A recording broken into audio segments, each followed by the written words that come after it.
Hello friends, welcome back to GM Philosophy in the Morning. I am the GM Philosopher. Today we're talking about how to create a personal character plot arc for someone playing a cleric. I'm going to literally create one from the hip right here, not only to show you how I do it, but also to give you a personal class-specific plot arc for a cleric that you could take and insert into your game if you wanted to. Now, I've been going through the classes. I've done the barbarian and the bard. If you want to see the whole playlist, I'm going to put a card up here. But basically, we're going through all the classes. I'm showing you how I would create personal plot arcs for these classes. Obviously, in every single case, it'll be different, but I'm just going through demonstrating for you what I'm doing, how I do it, and this is literally the framework I use. Now, I have a framework called the 8-step player character arc framework. I had to flesh this out when I started the series because I wanted to write down my actual process. So you're going to want to go down in the description. There's a link to my Google Drive that contains this file. You can download this for free. It's like a checklist, list of steps. There are 8 total steps, and if you just go through each of these steps like I'm about to show you in this video, for whatever player, whatever class, you're going to create an amazing personal class-specific player plot arc for that player character, and I highly encourage to have one of these going for every single one of your players. Empowering game masters to run better games is the goal here at GM Philosophy, so without further ado, let's dive into it. Now, step 1 of creating a class-specific personal plot arc is to develop the initial point of contact. You want to introduce the arc subject in a meaningful, intriguing way. What are we going to do with a cleric? First of all, let's imagine what the player is playing. So obviously, I don't know what the player's going to be playing, but in this hypothetical sense, let's say they're playing a female human cleric. She serves a good, lawful god. Let's say she's a healing cleric. So that's kind of her thing. And then she's just generally a good kind of peacemaking character. Let's just hypothetically say that that's what the player chose to play and that's what they're playing, okay? That'll give us something good to work from. Now, the way that I always do these things is I go off the cuff. I sort of jump right into them one step at a time. I don't plan out the whole arc. And right now, literally, as I'm filming this, I have not planned out any of this. I'm going to riff off the cuff and show you how I improvise these arcs going along. And this works really well because your player characters should be the ones driving the narrative, and you want to kind of be reacting to what they're doing, filling in the blanks around them with your character arc material, okay? In other words, you don't want to really flesh out this whole detailed arc and then try to cram the story into that or cram it into the story. I find that gets clunky and messy, and it can lead to railroading, and it can lead to frustration and messiness. So this is how I do it. Now, what is the initial point of contact? What is the actual subject of the arc? I believe that what I want to do is, let's say the player characters reach a town or a city or whatever. This is bound to happen at some point. I want to have a little girl, I'm thinking 11 years old, wearing like rags. I want to have her run up to the cleric and say, "Oh, are you a holy warrior? Do you serve the god of..." And then, I'm going to have this little girl recognize the god. In fact, I'm going to say that even if the cleric isn't wearing any obvious symbols, I mean, she'll probably definitely have at least an amulet. It might be on her armor, but at any rate, I'm going to have the little girl say it, and I'm going to have the cleric roll me a quick little insight check. And I'm going to say, once she gets it, I'm going to say, you know what, this is interesting. You are wearing like a symbol here or blah, blah, blah. However, you know that, just to identify that god out of all the many gods, just based on the symbol, it's kind of sophisticated for an 11-year-old street urchin. This is kind of strange, kind of unusual. And then so this is already trying to wrap the player character into the personal arc. Now, I'm dangling the carrot right now. I can't force this player to do anything with this. However, if you make it intriguing enough, make it interesting enough, they're going to bite. Okay. So, and I've gotten my characters to bite over this exact kind of like template before many, many times. So this little girl is like, "Do you serve so-and-so? Guess what? He talks to me in my dreams." And then let this simmer for a minute. So basically, she's just said that this god talks to her in her dreams. And then she says, "In fact, he told me something about you. He told me that tonight, when the moon is full, in the middle of the night, at midnight, you're going to get attacked by something very bad." right? And her eyes are going to go wide. So now we've developed some intrigue. So this is step one, initial point of contact, okay? And then we're working into step two, emotional attachment, to seed the bond. Design moments that evoke curiosity, empathy, admiration, or wonder.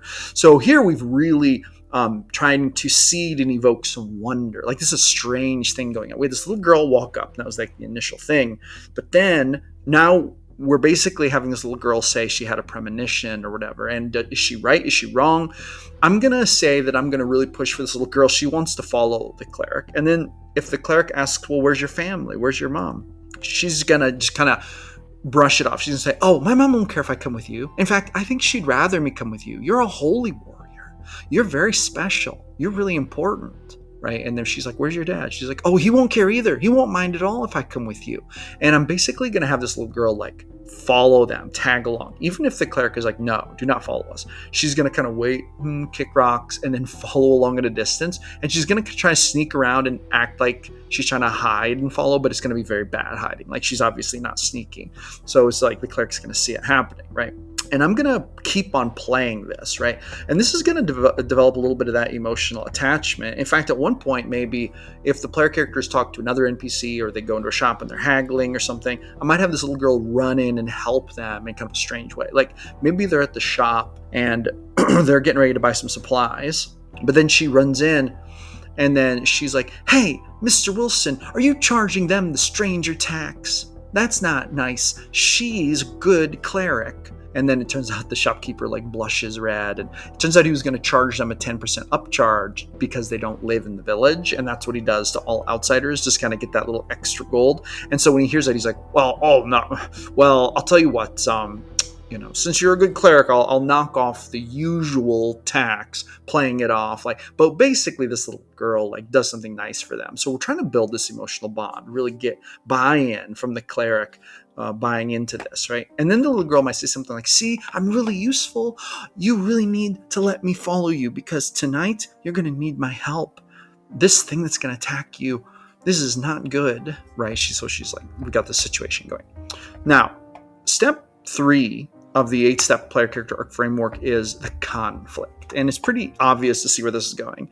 Tonight at midnight, something is going to attack, right? That's what we're leading up to. Is it true? Is it not true? I'm going to decide that I think it is true. I want it to be true.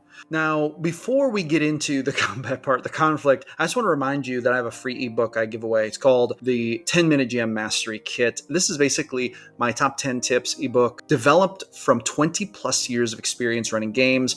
I have condensed my top 10 tips into a 10-minute read, level up your next session, figure out what you can do to make your games even better. I give this away for free to help further the mission here at GM Philosophy, which is to empower game masters to run better games. So grab that, give it a read. Who knows, you may learn some useful tips and tricks that will help you to make your next session even better. All right, now let's dive back into this. So, conflict. At midnight, there's going to be an attack. I want the little girl to be right, and I want to deepen this personal arc that now the cleric, that I've put in front of the cleric, that the cleric has bought into at least this much. That's what we're assuming because we're continuing on with this, journey. And just to be fair, remember that players may not buy into every single plot arc. You may throw 2, 3, 4 different plot arc hooks at them before one lands and sticks. But we're going to say for the sake of this video that this one stuck and the cleric is going along with it and seems to be interested in it, at least to a point. Now, here's a question. What attacks them? Now, at this point, I'm going to tell you the truth. I have no idea. I know only what we've already created. And to be honest, I'm going to need to think about this for just a second. And I'm going to tell you what comes to my mind immediately. And this is the way I do this. I let my instincts decide. I trust my instincts. And I'm thinking ghost. For some reason, a white phantom ghost that comes through the wall. This is what sticks in my mind. Almost like stereotypical sheet over the head type ghost, but a real one, like a real ghost. I don't know who this ghost is. I don't know what they're doing. I have no idea anything. But we're going to say that in the middle of the night at midnight, there's a creepy wailing sound. And then suddenly the room takes on this strange, almost ethereal light hue, and this ghost comes through the wall and launches an attack on the cleric. The other player characters may be around, but this ghost is focusing on the cleric, giving like a screech and then doing like ghostly like slams and trying to take her out. The little girl, I'm going to say that she is nearby. We're going to assume that the cleric let her be around.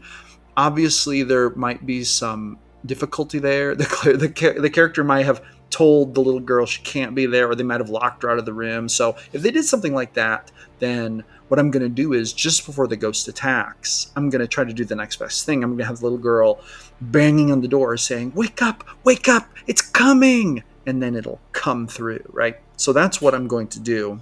I'm just going to try to make it so that the little girl is still present and is still relevant during this ghost attack. So we're still keeping her in the picture. Now, this ghost comes in, obviously going to be challenged. Party's going to fight it. I don't plan to make this combat like incredibly difficult, so they'll probably defeat it relatively easily. But the next step here, step number 4, is drama, push and pull, deepen emotional complexity through shifting trust and doubt. Okay.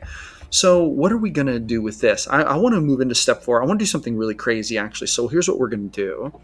I'm going to say that if the ghost manages to land a hit on the cleric, even one hit, I'm going to say that it burns the flesh. It's almost like it hits through the armor and burns their flesh. In fact, I might even engineer it so that the ghost is very likely to hit. So it has very high attack, but the damage is very low, and there isn't really much destructive ability except for what I'm about to say.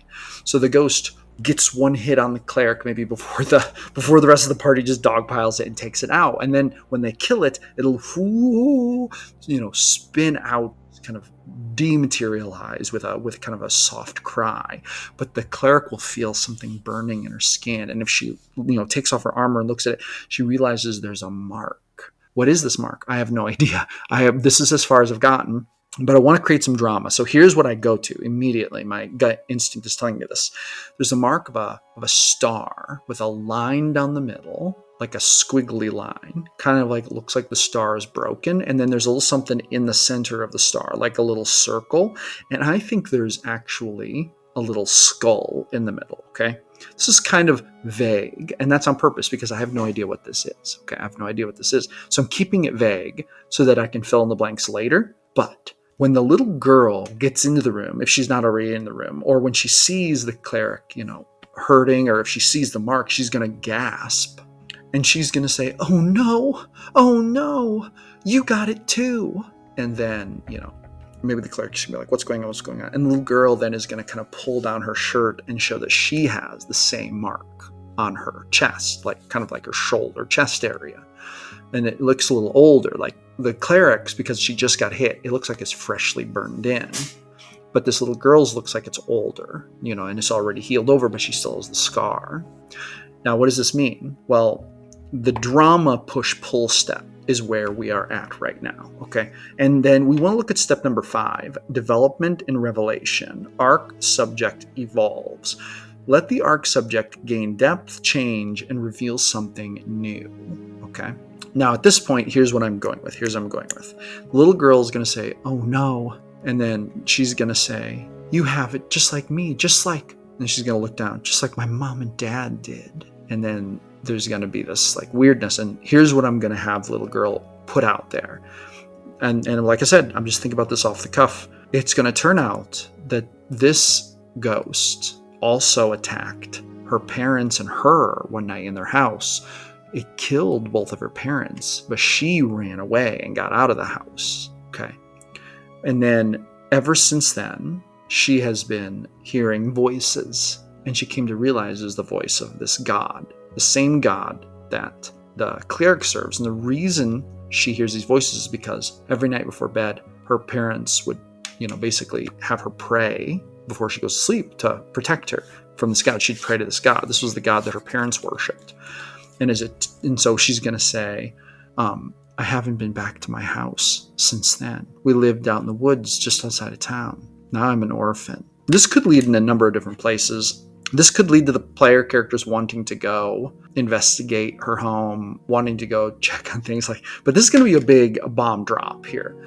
And then this little girl is going to basically say, I don't know what's going on, but now you're in it too, and I'm worried. And she's going to reach out with her hand and grab the cleric's hand. I'm worried that they're going to get us, that ghost. What if it comes back? I have a feeling it's not over. Anyway, so that is where I want to put that, okay? Now, at this point, I'm going to let it simmer for a bit. I'm just going to let it set. and I'm going to let, the group just kind of do whatever they're going to do. They might go investigate this ghost business. Maybe they go to the local church, to the god.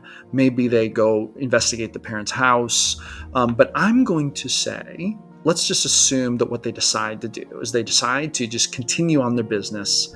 They're going to kind of just put this on hold, but they're going to bring the little girl with them. Let's just assume that's what they're going to do, because I think that that's a very likely scenario. So let's say that that's what they decide to do. At this point, we've kind of had step 5, development and revelation, right? We've revealed something new. There's been depth added because the little girl revealed this news.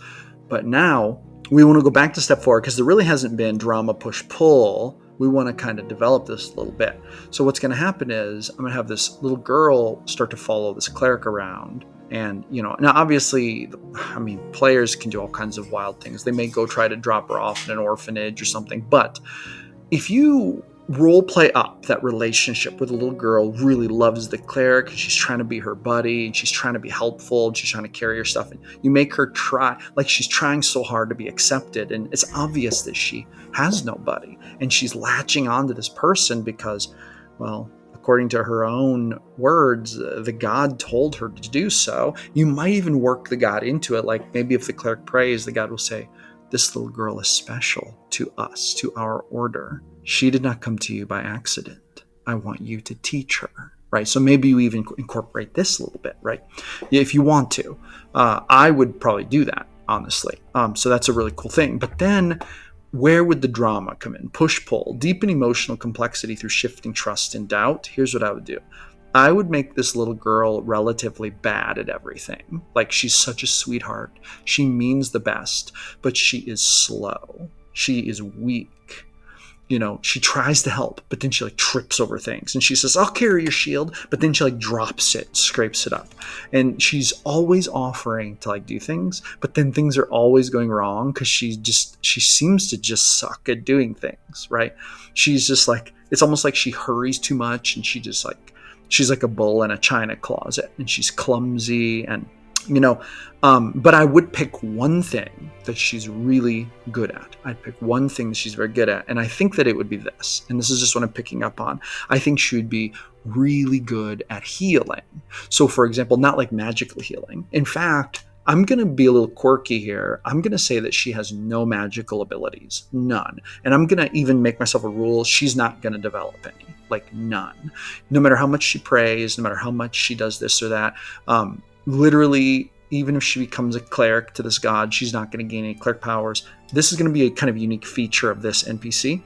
But I'm going to say that she is so good at soothing people with her voice, putting on bandages. And when the first time she does this, I'm going to have the cleric notice, she's a natural. She just cleans the wound and dresses it, and the way she wraps the bandage around and the way she speaks in this calming, soothing way. And I'll probably even have it to where she's unique in the way that wounds do not bother her, and she has this natural level of compassion and wants to help. So this is kind of what is going to develop. So that's going to kind of be step 4, the drama, push and pull. She's so clumsy, but then she's also kind of gifted in this very one way. And I like to make my NPCs this way, one-dimensionally. I like to kind of give them one dimension to their character that I really kind of push, and then everything else kind of falls to the wayside.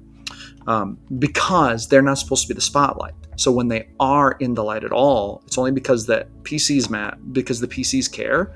And then what do they notice? Well, they kind of see the one-dimensionality of the NPC. And this helps us to kind of prioritize what we're showing so that we have PCs that actually develop some depth instead of just scattering information everywhere, basically. Now we move on to lesson 6, which is new information. At some point along their journey, and this could be a while, this could happen more, sooner rather than later, I'm going to have this cleric meet up with another cleric or a paladin or a priest of their god. And I'm going to have this person basically say to her, "I have had a vision. There is an undead entity. It has been hunting our kind. Reports have said many times that it has been slain, but it does not appear that it is, because it continues to come back. It marks its targets and victims with a broken star with a skull in the center," right? So so we're going to come back to this plot at some point with the star, and she's marked and a little girl's marked. And then whoever's telling her this is also going to say, "One thing we have discovered is that once a member of our clergy is marked, the ghost, the specter, whatever it is, it will always return to finish the job. No matter how many times we kill it, it always comes back. Okay, so we're kind of deepening it, right? So this is the new information part of it. Reveal a truth that reframes everything. So it's hunting the clergy of this specific god. So then we move to step number 7, emotional attachment reinforcement. Okay, so what does this mean?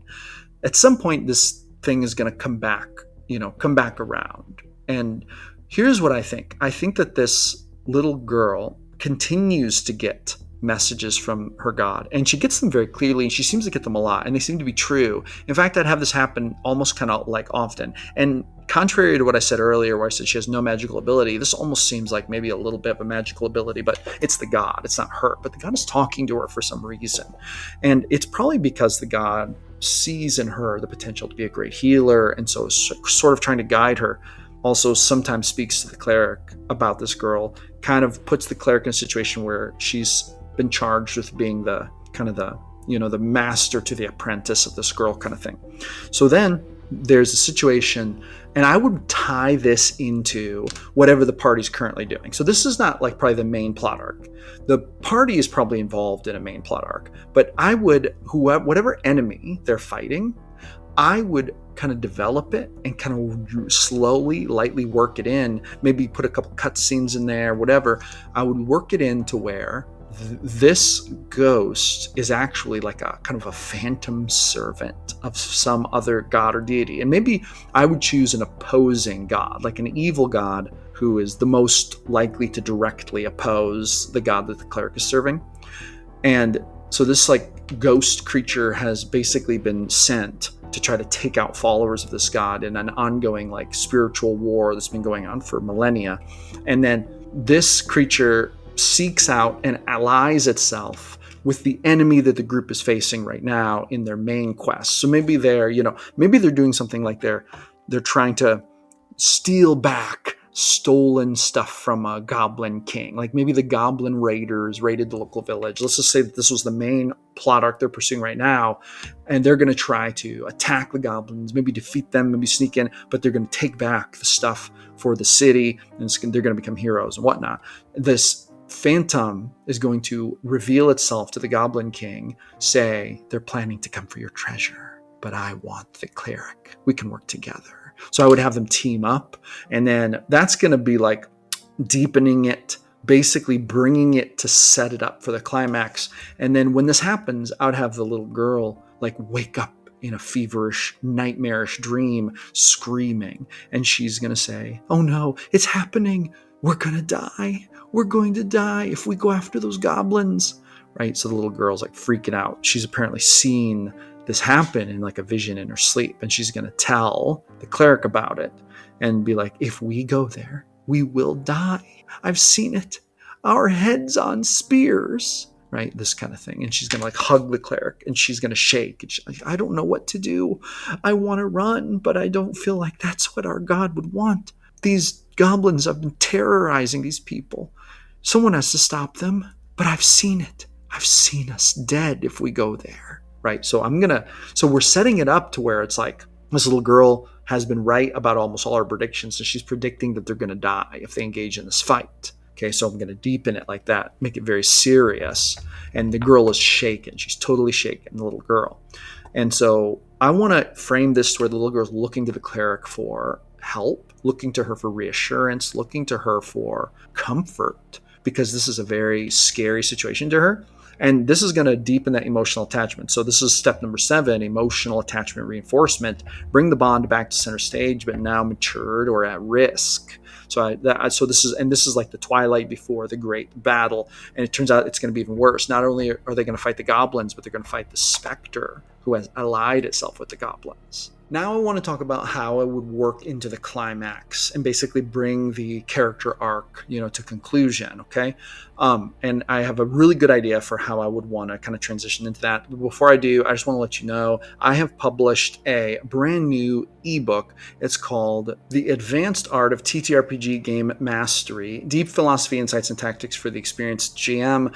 This is a 50-page ebook that I created that's all about really the topic of creating emotional resonance in your games and getting your players to get so emotionally invested into your games that they love it. They will not be able to wait to come back next week because they'll be so into it, right? I would say that this is the strong suit of my GM style. And if you like my kind of like emotionally charged, sort of emotive style of GMing where I attempt to emotionally get the players to buy in to the story and get them basically hooked into player arcs that they find very exciting and engaging, then this is the book where I reveal all of my secrets. 20 plus years of gaming, how I've created emotional resonance in my games, compacted into this ebook. I believe that this ebook is very important. I think this will go down in history as one of the most important books ever published on the topic of running games. I am so proud of it, and it's my best work so far. Right now, you can get it for a special introductory low price point. Link is in the description, so buy that,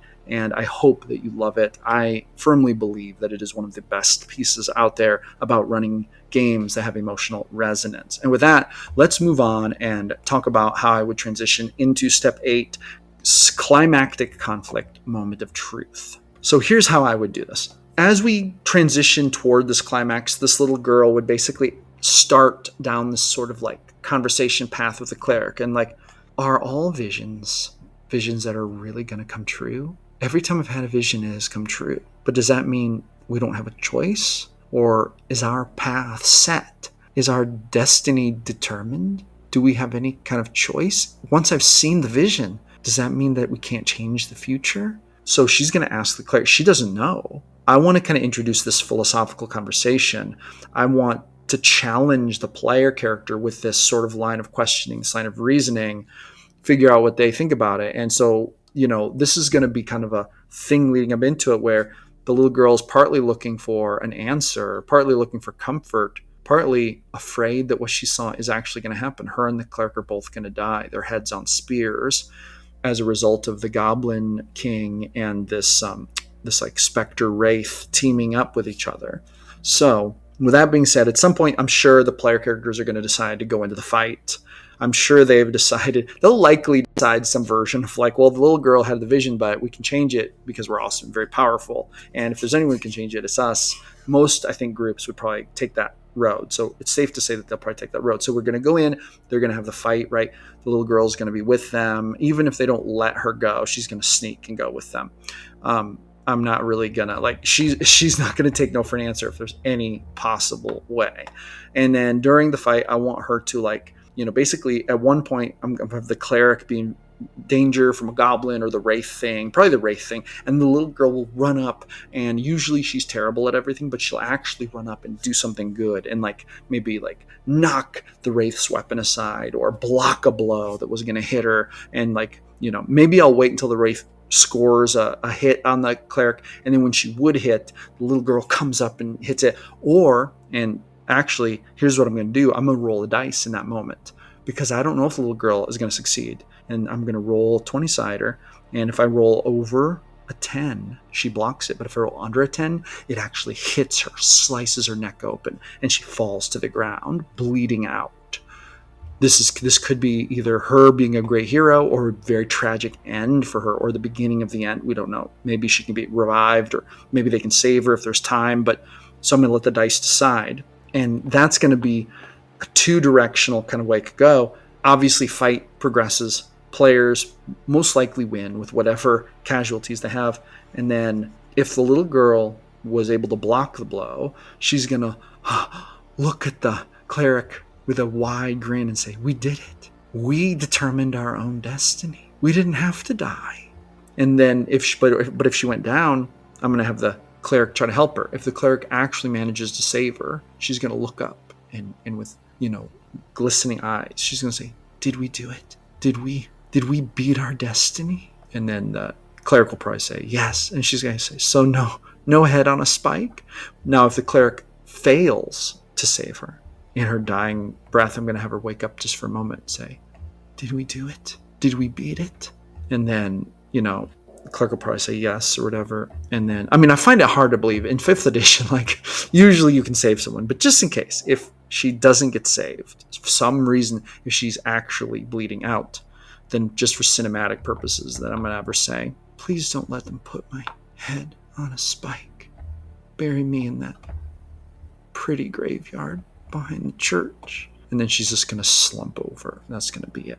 I don't know exactly how it's going to go. Most likely it'll be a happy ending because the cleric will be able to revive her. It would be a very unusual situation for her to not survive it. But there you go. If she survives, she becomes the squire. They have accomplished this great evil together, or they have, vanquished this great evil together. And now is just, we don't know what happens next. The players go on to the next adventure. If she passes away, it's very sad, but it is the end of this arc, and the cleric will go on to adventure another day. So there you have it. That's what I would do, just off the cuff, riffing a personal plot arc for a cleric. Let me know what you think. Drop a comment. Tell me what you would change or what you might do differently. Empowering game masters to run better games is our goal. If that jives with you, smash that subscribe button, hit that thumbs up button. Friends, thank you so much for coming back for another episode of GM Philosophy in the Morning. Tomorrow we will tackle the Druid, so make sure to come back for that one.